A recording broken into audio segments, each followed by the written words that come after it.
교회에 작은 교회에 아주 작은 교회에 따지기 좋아하는 새신자가 등록했답니다. 그래서 예배 때마다 자꾸 뭔가 이렇게 따지고 그러니까 목사님 되게 당황한 거죠. 어느 날 오병이어 기적 떡 5개와 물고기 2마리로 5,000명 먹인 그 기적을 설교하는데 너무 당황해 하셔가지고 떡 5,000개 하고 물고기 2마리로 5명을 먹였다고 그렇게 설교를 한 거죠. 그분이 앞에 있다가 아니나 다를까 그런 건 나도 하겠다. 그 다음 주에 이제 설교를 하는데 이번에는 정신 똑바로 차리고 떡 5개와 물고기 2마리로 5,000명을 먹였습니다. 그랬더니 그분이 또 앞에서 그게 말이 되는 얘기냐고 그랬더니 목사님 이제 담대하게 얘기했다는 거죠. 지난주에 먹고 남은 거 있잖아요. 그래서 얘기를 넘겼다 그럽니다.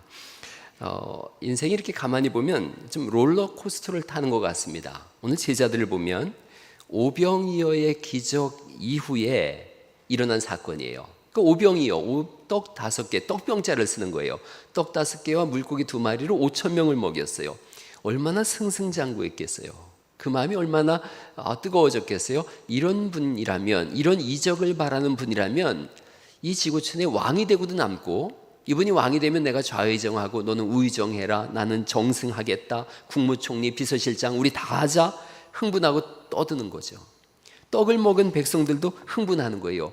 이런 떡을 준 분이라면 왕으로 삼자, 왕으로 세우겠다고 막 그러고 있어요.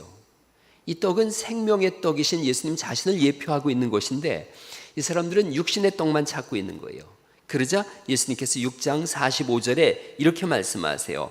떡을 먹은 이후에 일어난 일입니다. 6장 45절에 예수께서 즉시 제자들을 재촉하사 자기가 무리를 보내는 동안에 배 타고 앞서 건너편 벳세다로 가게 하시고 말씀하세요. 오병이어 기적 이후에 예수님께서 즉시 제자들을 배 타고 갈릴리 바다 건너가라 그러세요. 예수님은 그리고 산 위로 올라가십니다. 자, 그런 이후에 어떤 일이 일어났나 봤더니 48절이에요. 바람이 거스름으로 제자들이 힘겹게 누워졌는 것을 보시고 밤 사경쯤에 바다 위로 걸어서 그들에게 오사, 이렇게 성경이 말씀하고 있어요. 예수님께서 산 위에서 기도하고 계시는데 제자들이 바다 위에 있는데 보니까 이들이 괴로이 노를 젓고 있더라는 거예요. 큰 풍랑이 일어나고 있더라는 거죠. 성경에 나와 있는 시간은 우리가 마태, 누가, 요한복음 같은 경우는 더하기 6을 하면 우리의 시간표입니다. 그러니까 6시 그러면 12시인 거예요. 3시, 3시 그러면 9시인 거예요. 그러나 마가복음은 전에도 말씀드린 것처럼 로마 사람을 위해서 쓰여졌거든요. 그러니까 로마인의 시간표를 따져요. 밤 사경 그러면 새벽 3시에서 6시 사이예요.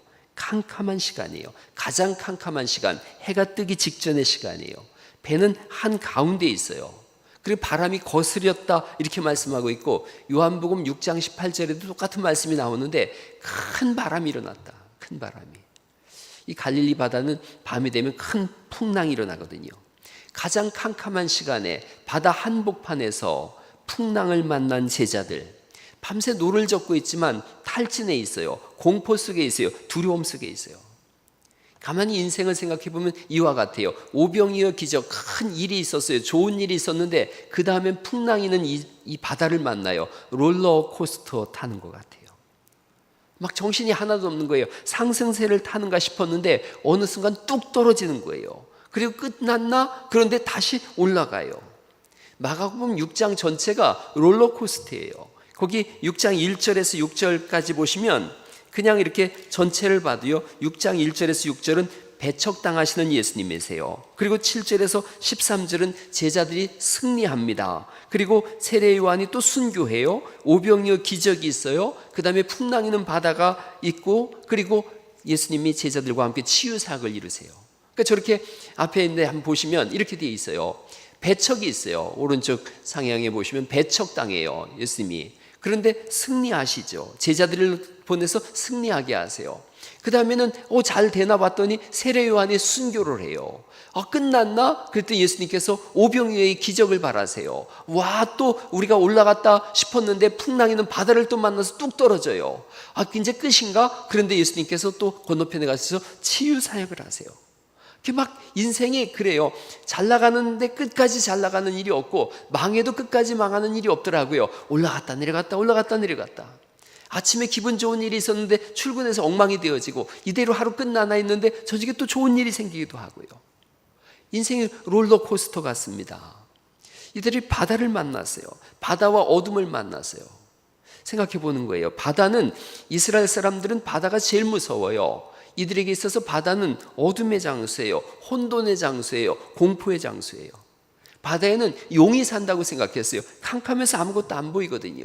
그래서 리워야단, 공룡이라고도 하고 악어가 산다고도 하고, 로마 사람들은 포세이돈, 바다에 신이 있다 이리 생각해요. 조금 있으면 이제 태풍이 몰려온다 그래요. 그래서 우리 교회도 이제 예배 끝나고 비설거지 좀 해야 되는데, 이 사람들에게 있어서는 노아 홍수 사건이 있잖아요. 온 세상이 물에 잠겼던 무서운 시간들이 있었고, 출애굽할 때 보니까 이집트의 모든 군대를 바다가 다 삼켜버렸거든요. 두려움이 있는 거예요. 인생은 다 두려움이 있어요. 공포가 있어요. 사회의 공포증에 시달리고 있는 현대인들이라는 글을 한번 봐봤어요. 사회 초년생들 또는 어디 가서 발표를 할 때 막 가슴이 두근두근 뛰고 다리가 후들후들 떨리고 그러죠. 제가 30살에 개척했는데 31살에 전주대학교에서 교직원 예배 인도해달라고 하는 그 설교 부탁을 받았어요.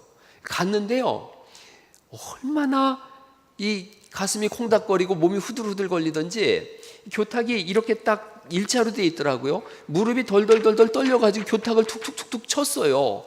그걸 모르고 사람들은 젊은 목사가 열정이 있다 그러던데 저는 막 죽는 줄 알았어요. 얼마나 떨었는지 그 한 번 떨고 나서 이제 극복되어졌는데, 사회에 나가서 어떤 발표할 때 그런 일들이 있어요. 남 앞에 서서 얘기할 때 그렇게 한 번 크게 떨고 나서 밤에 스트레스 받아가지고 돌아가신 분도 제가 봤어요. 공포증에 3단계가 있더라고요. 1단계가 예기 불안이라 그래요. 비슷한 상황에 대해서 공포 기억이 떠오르는 거예요. 그래서 또 그러면 어떡하지? 그런 불안과 공포가 밀려오는 거예요. 공황으로 이어진다 그래요. 두 번째는 회피 행동입니다. 공포증이 일어날 만한 상황을 피하는 거예요. 그래서 저 같은 사람은 비행기 가급적 안 타려고 그래요. 폐소증이 있으니까. 그렇게 또 물에 한번 빠져 죽을 뻔했던 사람들은 물가에 안 가려고 그러고, 그럼 나중에 삶의 제약이 오죠. 생활 반경이 좁아지고 자신감과 능력, 의욕이 상실되어져요. 우울증으로 가죠. 제가 아는 목사님은 아들이 피아니스트인데 제주도에 여행 가자 그랬는데 이분은 폐소공포증이 굉장히 심해요. 그래서 절대로 비행기를 안 타요. 해외여행을 한 번도 못 가봐요. 이분 때문에. 이런 생활의 제약을 받아요.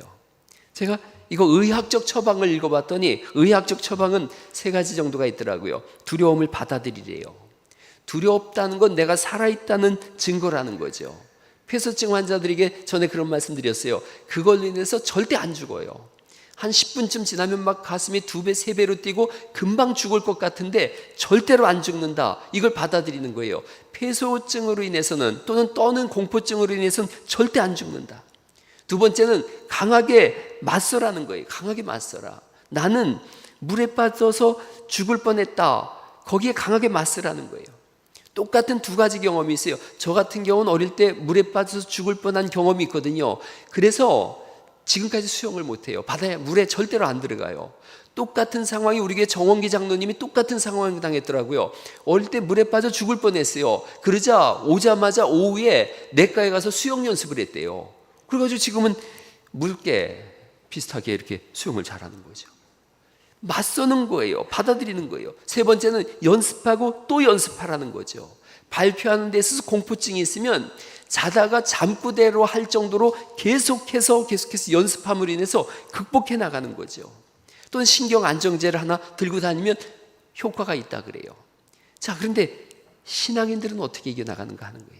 예수님 믿는 사람들도 물론 이런 의학적 처방을 받아들이는 것도 중요해요. 그런데 근원적인 공포가 있어요. 근원적인 두려움이 있어요. 신앙인들은 어떻게 이겨나갈 것인가? 살다 보면 뜻밖의 말도 못하게 큰 어려움을 겪을 때가 있어요. 어떻게 이걸 이겨나갈 것인가?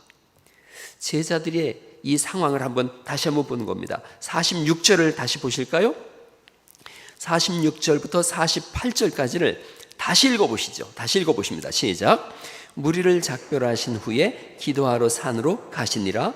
저물매 배는 바다 가운데 있고 예수께서는 홀로 뭇에 계시다가 바람이 거스름으로 제자들이 힘겹게 노젓는 것을 보시고 밤 사경쯤에 바다 위로 걸어서 그들에게 오사 지나가려고 하심에, 이렇게 돼 있어요. 여러분, 지금 캄캄한 밤이에요. 예수님은 산 위에 가서 기도하시고 계시거든요. 예수님의 기도는 요한복음을 보면 제자들을 위한 기도예요. 그 제자들을 위해서 기도하고 계세요. 그러다가 예수님이 지금 지켜보고 계세요.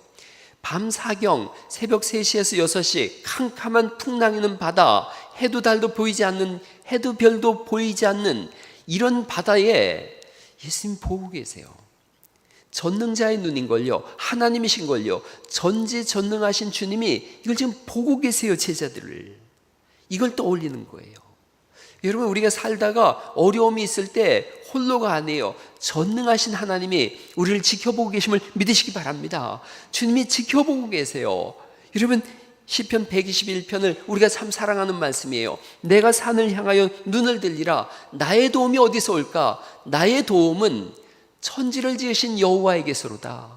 여호와께서 너를 지켜 모든 환난을 면하게 하시며 또 내 영혼을 지키시리로다. 여호와께서 너의 출입을 지금부터 영원까지 지키시리로다. 출입은 이 아침에 나가고 저녁에 들어옴도 말씀하고 있지만 우리의 태어남과 우리의 죽음이에요. 우리의 전 인생을 전능자가 지켜보고 계시고 또 보고 계셔서 어려움 때에 찾아오심을 믿으시기 바랍니다. 시편 139편에 있는 동일한 말씀이에요. 내가 하늘에 올라갈지라도 하나님 거기 계신다는 거예요. 음부에 내 자리를 펼치라도, 즉 무덤 속 같은 어려움이 있을지라도 하나님 거기 계신다는 거예요. 내가 새벽 날개를 치며 바다 끝에 가서 거할지라도 하나님께서 거기 계신 거예요. 거기서 주의 손이 나를 인도하시며 주의 오른손이 나를 붙드시리로다, 이렇게 말씀하세요. 전지전능하신 하나님이세요. 무소부재라는 말씀을 쓰고 있어요. 무소부재, 없는 장수가 없고 존재하지 않는 곳이 없는 온 우주에 가득 차신 그분께서 그 전능자의 눈길이 우리를 지켜보고 계시고 거기서 끝나지 않죠. 물 위를 걸어서 오세요. 아마도 본문에 예수님 걸어오셨다라고 말씀하고 있지만 정확하게 그 의미를 추상해 보면 뛰어서 오신 것 같아요. 무소부재하신 하나님이 뛰어서 오세요. 그런데 우리가 왜 두려워하는가? 주님이 나를 지켜보고 계시고 나와 함께 계신다는 걸 알면서도 왜 두려워하느냐 하면 52절이 이 두려워하는 마음이 여기에 있어요. 52절 말씀 다시 읽어보실까요? 시작. 이는 그들이 그 떡 대시던 일을 깨닫지 못하고 도리어 그 마음이 둔하여졌음이라, 이렇게 말씀하세요. 영적 둔감함이 있는 거예요. 불과 몇 시간 전에만 해도 오병이 여루다가 2만 명 정도를 먹인 사건인데 이걸 잊어버린 거예요. 근데 기억할 거, 우리는 예수님을 잊어버려도 예수님 우리를 기억하고 계심을 믿으시기 바랍니다. 공포의 바다를 밟고 오시는 거예요. 온 천지를 지으신 것을 우리가 자꾸 잊어버려요. 여기 본문에 48절에 이렇게 써 있어요. 예수님께서 지나가려고 하심에 이걸 가지고 또 시비 거는 분들이 있어요. 예수님 지나가려고 하셨지 않느냐? 이건 제자들의 시선으로 기록된 말씀인 거예요. 제자들이 보니까 예수님이 막 급하게 오시는 거죠. 지나가려고 하는 것처럼 보이는 거예요. 필사적으로 노를 짓고 있지만 그 배보다 예수님이 훨씬 빠르게 오신 거예요. 훨씬 빠르게 오시니까 지나가는 것처럼 보시는 거예요. 달려오시는 예수님을 알 수 있어요. 여러분, 비바람 치는데 막 흰옷을 입고 막 머리를 휘날리고 수염을 휘날리면서 한 사람이 막 달려온다고 생각해 보세요. 다들 기절할 것 같으죠. 제자들이 유령이다 유령이다 그래요. 근데 예수님께서 50절에 이렇게 말씀하세요. 50절 말씀을 또 읽어보죠. 시작. 그들이 다 예수를 보고 놀람이라. 이에 예수께서 곧 그들에게 말씀하여 이르시되 안심하라 내니 두려워하지 말라, 이 말씀하세요. 안심하라 내니 두려워하지 말라. 온 우주의 창조자, 시간의 창조자, 만물의 창조자, 큰 물의 파도를 밟으신 예수님, 그분이 말씀하세요. 안심해. 이 말씀의 원어적인 표현은 용기를 가져라, 용기를 가져라, 나다, 두려워하지 마라. 오늘 예배를 통해서 이 음성이 들려질 수 있기를 간절히 축원합니다. 공포와 혼돈과 죽음, 사면초가 같다고요. 주님이 말씀하세요. 안심해, 용기를 내라. 내가 있지 않느냐, 두려워하지 마라. 다니엘과 세 친구의 사건을 우리가 잘 알고 있죠. 다니엘의 세 친구가 하나님 앞에만 예배했더니 풀무불에 던지라 그래요. 고통 중에서도 최고의 고통은 화상을 입는 거라 그래요. 얼마나 무섭고 공포스럽겠어요. 풀무불에 집어던지라고 하니까요. 불태워 죽겠구나. 이런 거기에 세 친구가 들어갔는데 이걸 지켜보던 느부갓네살 왕이 깜짝 놀라는 거예요. 야, 다니엘서 3장에 있는 말씀이에요. 우리가 결박해서 던진 사람 세 사람이 아니었더냐. 사람들이 말해요. 맞습니다, 세 사람입니다. 25절에 왕이 또 말하여 이르되 내가 보니 결박하지 아니한 네 사람이 불 가운데로 다니는데 상하지도 아니하였고 그 넷째의 모양은 신들의 아들과 같도다. 예수님이 그들과 함께 하신 거예요. 그래서 전혀 사르지도 않고 무너지지도 않고 불타지도 않고 옷도 그슬러지지 않았다라고 말씀하고 있어요. 이사야서 43장 1절에 있는 말씀이죠. 너는 두려워하지 말라. 내가 너를 구속하였고 내가 너를 지명하여 불렀나니 너는 내 것이라. 내가 물 가운데로 지날 때에 내가 너와 함께 할 것이라. 그 다음 노란 글자 같이 한번 읽어보죠. 시작. 강을 건널 때에 물이 너를 침몰하지 못할 것이며 네가 불 가운데로 지날 때에 타지도 아니할 것이요 불꽃이 너를 사르지도 못하리니 대전하는 여호와 네 하나님이요 이스라엘의 거룩한 이 하나님이라고, 나는 내 구원자라고 주님이 말씀하시는 줄 믿으시기 바랍니다. 찬송가 중에 캄캄한 밤 사나운 바람 불 때 만경창파 망망한 바다에 외로운 배 한 척이 떠나가는 거예요. 이걸 보는 사람이 위태하구나 위태하구나. 모진 바람 험한 물결 아무리 성내도 걱정할 것 없는 것은 권능의 손이 그 노를 저시니 결국은 맑은 바다로 이어간다라고 우리가 찬송하고 있어요. 꼭 기억하세요. 혼자가 아니에요. 전능하신 하나님이 함께하고 있음을 믿으시기 바랍니다.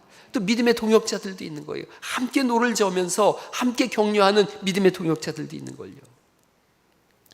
제가 읽은 책 중에 가장 이렇게 가슴 뜨겁게 읽었던 정말 천재적인 여자가 있었어요. 전혜린이라고 하는 여자분이에요. 이분은 일제강점기 때 그 아버지가 총독부 관리였어요. 어릴 때 굉장히 여유로운 삶을 살았어요.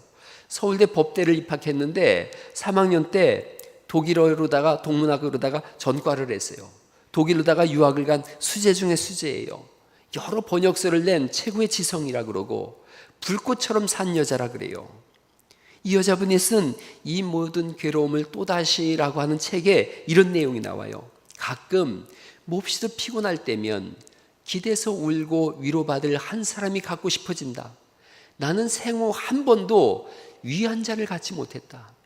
고독이 가슴속에서 병균으로 번식했다. 꽃향기만 무섭게 공기에 얽혀있는 밤, 온갖 겪지 못한 생과 격동과 정열의 해안이 나를 엄습한다. 다르게 살고 싶다. 한 번도 태어나서 위로받은 적이 없다는 거예요. 여러분, 이분이 1965년에 32살로 자살로 생을 마감했어요.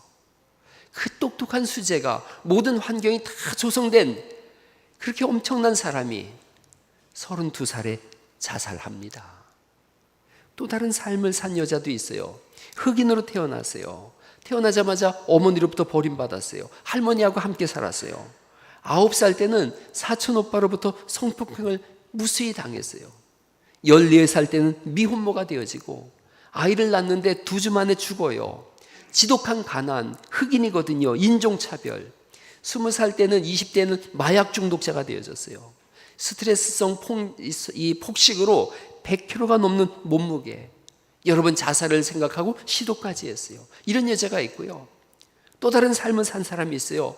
골든글로브 여우주연상을 받고 또 유엔이 주는 올해의 세계 지도자상, 세계에서 가장 영향력 있는 명사 100인 중 최고의 명사로 선정되어지고 에미상 방송, 평생공로상, 가장 영향력 있는 100인, 마지막에는 타임에서 선정한 세계에서 가장 영향력 있는 유명인.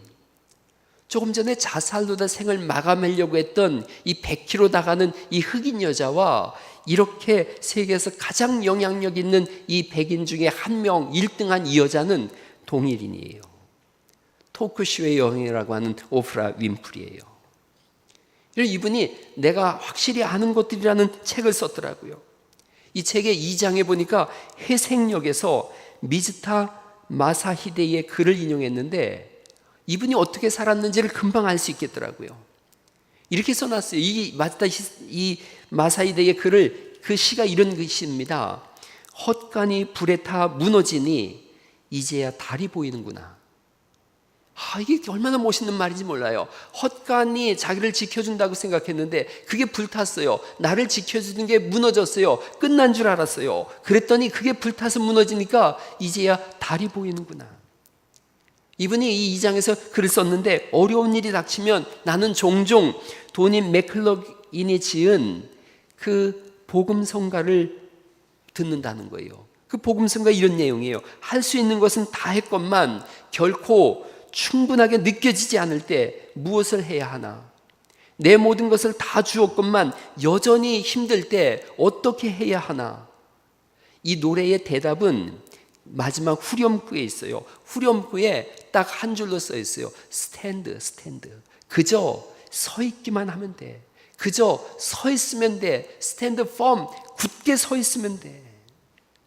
풍랑이 있는 바다가 있어요. 롤러코스터를 타는 것 같아요. 다 무너진 것 같아요. 집이 무너지고 헛간이 불탄 것 같아요.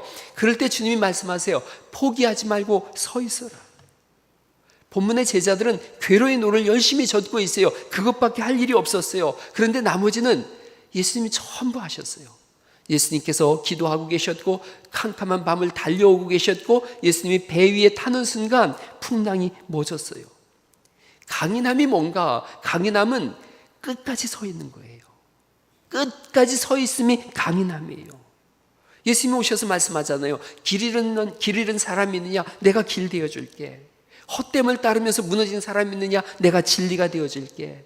죽은 영혼에게 말씀하세요. 내가 생명이 되어줄게. 그래서 내가 길이고 진리고 생명이 되어주겠다. 내가 너를 기억하고 있고 너를 위해서 기도하고 있고 내가 너의 어려움 속에 동참하고 있고 이 풍랑이는 바다를 밟고 살아도 너에게 달려갈게. 그러니 굳게 서 있으라. 포기하지 마라. 예수님의 별명은 임마누엘이에요. 하나님이 우리와 함께 하신다. 이게 예수님의 별명인 줄 믿으시기 바랍니다. 우리와 함께 하심이에요.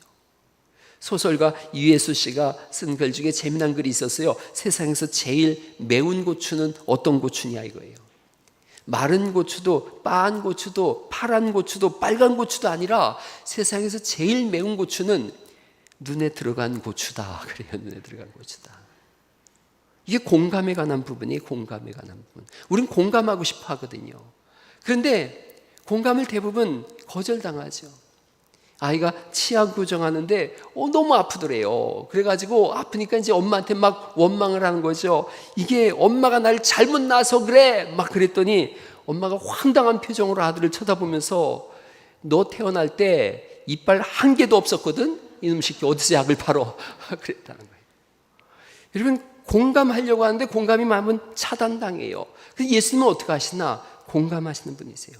우리 아픔과 눈물에 공감하세요. 성경에서 가장 짧은 구절이 요한복음 11장 35절이에요. 나사로가 죽었을 때 마르다와 마리아가 울고 있거든요. 그러자 예수님이 거기 가셔서 한 말씀 하시는데 성경에서 제일 짧은 구절이에요. 영어로 보면 Jesus wept 이렇게 돼 있어요. 우리나라 성경으로만 좀 길어요. 예수께서 눈물을 흘리시더라. 공감하시는 거예요. 예수님은 공감하시는 분이세요. 우리의 아픔에 공감하세요. 홀로 두지 않으세요. 찾아오시고 해결해 주시는 줄 믿으시기 바랍니다. 우리가 해야 될 일이 있어요. 우리에게 예수님 그러면 우리 뭘 할까요? 예수님께서 우리에게 요구하시는 거 있어요. 영접하라는 거예요. 예수님을 영접하라는 거예요. 예수님이 배 위에 올라탈 수 있도록 올라오실 수 있도록 공간을 내어주는 거예요. 우리의 마음의 공간을 내어주는 거예요. 승선하시자 풍랑이 멈춘 걸요. 전능하신 주님을 마음에 모시세요. 요한복음 1장 12절에는 믿는다는 게 뭔가, 영접이 뭔가를 이렇게 써 있어요. 영접하는 자, 곧 그 이름을 믿는 자들에게는 하나님의 자녀가 되는 권세를 주셨으니 이는 혈통으로나 육정으로나 사람의 뜻으로 나지 아니하고 오직 하나님께로부터 난 자들이니라. 믿는다는 게 뭐냐? 영접이라는 거예요. 영접은 쉬워요. 환영하고 접대하는 거예요. 내 안에 오시옵소서.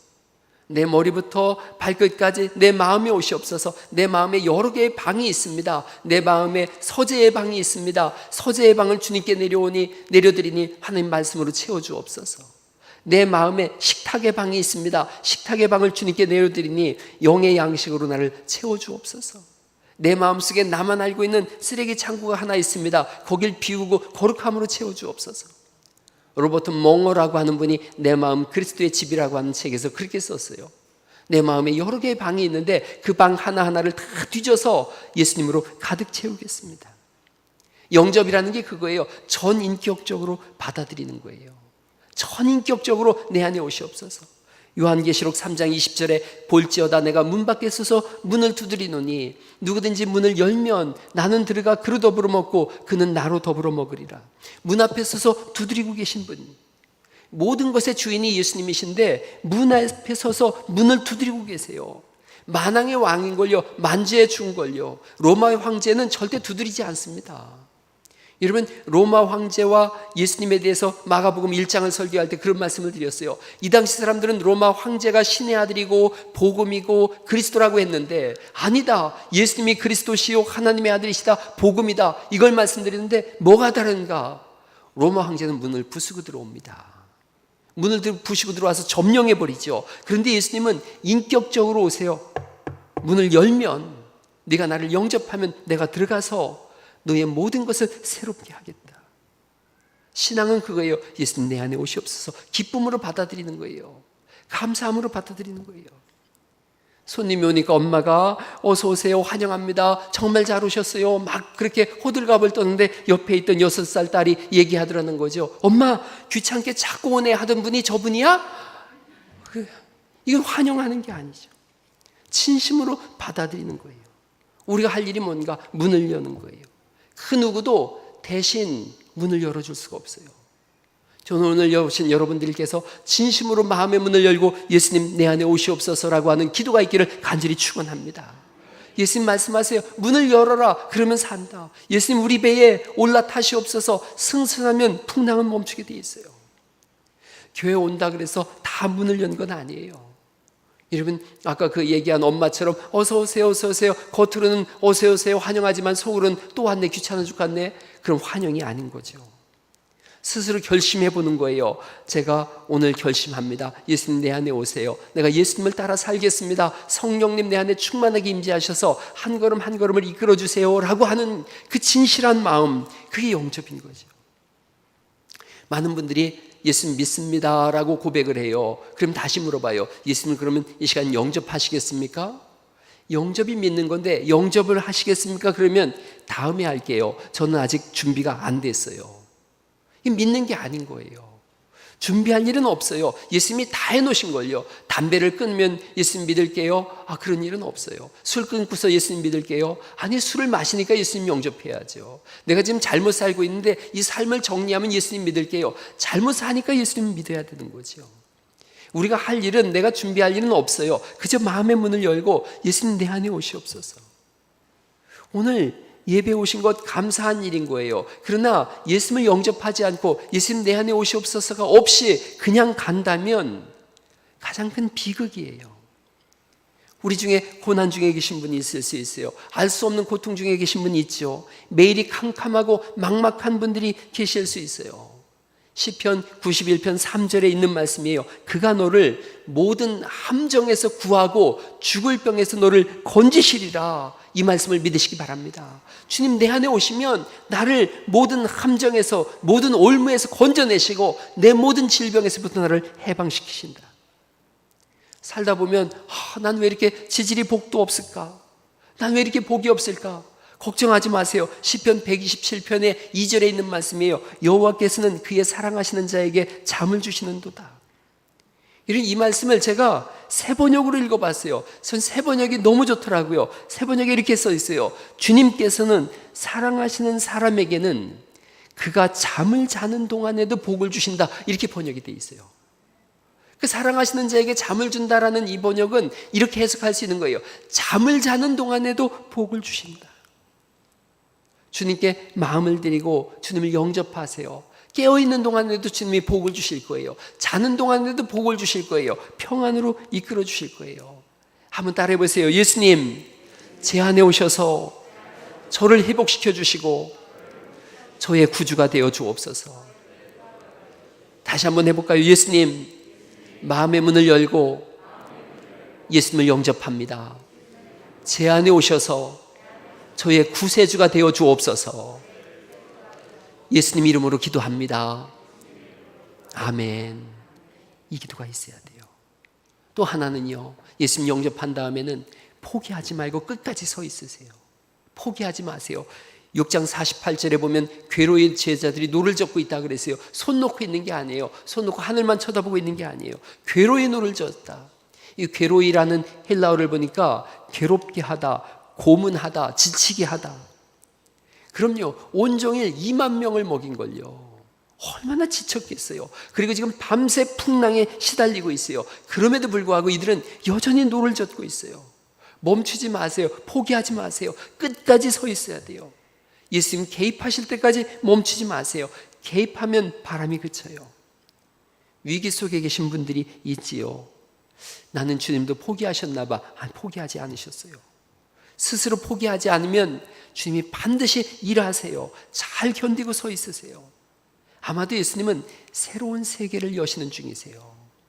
여러분, 이 사건에 마가복음에 안 나와 있지만 이 사건을 통해서 베드로는 물 위를 걷는 새로운 세계를 보지 않습니까? 제자들은 예수님을 더 깊이 알아가잖아요. 예수님이 내 배에 올라타시면은 풍랑이 멈추는구나. 위기는 새로운 세계를 열어가는 하나님의 방식이에요.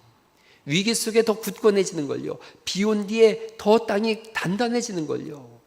지금 주님은 그 작업을 하고 계세요. 1939년 9월 1일 날 2차 세계대전이 일어났어요. 독일이 일으켰죠. 독일 전차부대가 프랑스를 쳐들어왔어요. 프랑스의 육군 장관이었던 분이 앙드레 마지노예요. 마지노. 우리가 얘기하는 마지노선 얘기할 때 이 마지노예요. 콘크리트로다가 방어선을 구축했어요. 그리고 이 최후의 이 방어선을 마지노 장관의 이름을 떠서 마지노 요새라고 했어요. 160억 원 들었다. 160프랑, 그러니까 약 4천억 원인데 오늘날 우리 돈으로 따지면 20조 정도가 들었어요. 8년 정도가 걸렸는데 강철로다 콘크리트로다가 완벽하게 제작을 했어요. 이 안에는 막 에스컬레이터까지 놓고 탄약을 운반하기 위한 리프트도 있고요. 그리고 750km에 되는 이 엄청난 길이로다가 완벽한 방어선을 저렇게 구축해놨어요. 아주 최첨단 시설을 해놨어요. 마지노선. 그리고 여기 절대 여기를 들어오지 못할 거다. 우리는 이 마지노선을 통해서 프랑스를 지켜낼 거다. 불행하게도 독일에는 최고의 군사 천재들이 있었어요. 그들이 구데리안, 만슈타인, 여러분 들어보셨을 거예요. 사막의 여우라고 하는 롬멜. 이 세 명의 천재들이 있었어요.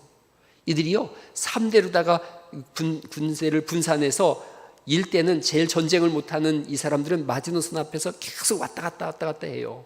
그러니까 프랑스의 연합군의 모든 군대가 여기로 다 몰려들었죠. 그러자 롬멜과 이 다른 군대 장군들이 우회해가지고 전혀 반대적으로 우회해가지고 완전히 뚫뚫 감았었어요. 그래서 싸워보지도 못하고 항복하고 투항했어요. 다 무너졌어요. 이제 2차 세계대전은 독일의 승리로 끝나는 것 같아요. 딱 한 군데 덩케르크 지역만 남았어요. 덩케르크 지역만 하나 딱 남았는데 여기에 연합군이 40만 명 모여 있었어요. 이들은 여기는 평지예요. 도가내던 쥐예요. 그런데 히틀러가 무슨 마음을 먹었는지 너무 급한 것 같아. 좀 머물러라 이러고 있거든요. 여기서 전쟁은 끝나야 되는데 조금 머물러졌어요. 40만 명이 탈출을 해야 되는데 바다밖에 없어요. 도보 해협을 건너서 영국으로 탈출을 해야 돼요. 저 덩케르크에서 도보 해협을 건너서 영국으로 탈출해야 되는데 도간에 든친 걸요. 40만 명 중에 4만 명만 탈출해도 큰 성공이라 그랬어요. 기적적으로 34만 명이 다 탈출했어요. 860척의 어선이 유람선이 다 몰려들어가지고 이분들을 다 탈출시켜줬어요. 덩케르크의 기적이라 그래요. 이렇게 탈출한 분들이 이들이 죽었다가 살아난 목숨이거든요. 역전의 발판이 되어져요. 그래서 이분들이 다시 힘을 모아서 2차 세계전을 승리로 이끌어요. 그래서 덩케르크의 정신을 상기하라. 끝까지 버티고 항복하지 않으면 역전이 일어난다는 거예요. 살다 보면 마지노선이 무너질 때가 있어요. 인생의 마지노선이 무너진 것 같아요. 다 망한 것 같아요. 그런데 그때 생각하세요. 수많은 어선과 유람선들이 정말 평소에 눈에 보이지도 않던 것들이 모여들어서 그들을 살려내듯이 우리를 지켜보고 계신 예수님이 계시고 우리 주변엔 이 수많은 유람선 같았던 그런 믿음의 동지들이 있어요. 인생의 마지노선이 무너질 때 풍랑 있는 바다의 한복판에서 무너지지만 않으면 돼요. 포기하지만 않으면 돼요. 예수님 바라보고 믿음의 동지들한테 기도를 요청하세요. 마지노선이 무너졌을 때 덩케르크의 기적이 일어나듯이 예수님 안에 있으면 새로운 기적의 역사를 써나갈 수 있음을 믿으시기 바랍니다. 2차 세계대전이 거의 끝나고 이 덩케르크에 기적이 일어났을 때 처칠이 연설해요. 우리는 싸울 겁니다. 우리는 항복하지 않을 겁니다. 가까운 장래에 강력한 힘을 가진 신세계가 구세계를 구하고 해방시킬 겁니다. 예수님 동일하게 말씀하세요. 안심하라. 내니 두려워하지 마라. 그 예수님을 영접한다면, 그리고 끝까지 서 있는다면 우리의 삶에도 덩케르크의 기적이 이제부터 펼쳐질 줄 믿습니다. 오늘 이 시간에 우리 371장 찬송을 한 장 같이 부르시면서 혹여 삶의 위기를 만나서 어쩔 줄 몰라 하는 힘든 영혼이 있다면 그분들을 위해서 기도하시고, 또 내가 그러하다면 주님, 마지노선이 무너졌다고 내가 인생 끝났다고 생각하지 않게 하시고 예수님을 내 배에 승선시키셔서 나도 새로운 세계를 열어갈 수 있는 새로운 기회가 펼쳐지게 하옵소서라고 하는 결심과 결단의 기도가 오늘 일어날 수 있기를 간절히 축원합니다. 우리